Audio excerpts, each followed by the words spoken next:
बीटीडी चाळ अत्यावश्यक प्रकल्प म्हणून घोषित करा. मुख्यमंत्री देवेंद्र फडणवीसांची घोषणा. विकास प्रकल्प वेळेत पूर्ण करण्याचे मुख्यमंत्र्यांचे निर्देश.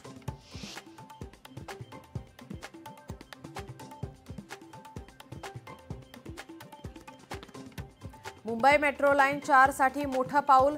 56 मीटर लांबीचा आणि 450 टन वजनाचा स्टील स्पॅन एका रात्रीत बसवण्यात यश.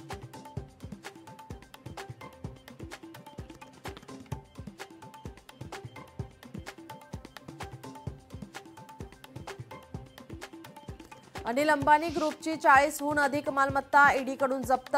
अनिल अंबानींच्या रिलायन्स ग्रुपशी संबंधित मालमत्ता जप्त. 31 ऑक्टोबर 2025 ला पीएमएलए कायद्याअंतर्गत कारवाई.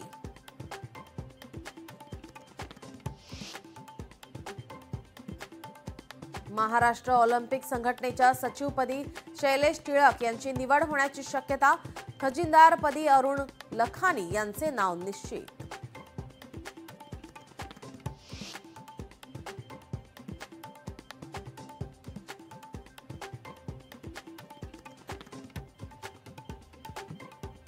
एसटीच्या मोकळ्या जागेवर सौर ऊर्जा प्रकल्प उभारणार. प्रकल्प उभारून वर्षाला 300 मेगावॅट वीज निर्मितीचं लक्ष्य. एसटीला आर्थिकदृष्ट्या स्वावलंबी करणार.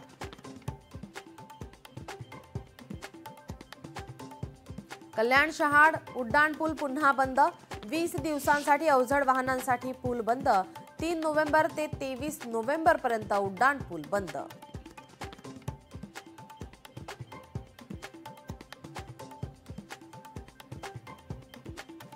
अमरावतीच्या रितेश मेश्राम मृत्यू प्रकरणी 8 पोलीस कर्मचारी निलंबित. चांदूर रेल्वे पोलीस स्टेशनमधील पोलीस निलंबित. न्यायालयीन चौकशी अहवालानंतर गुन्हा दाखल.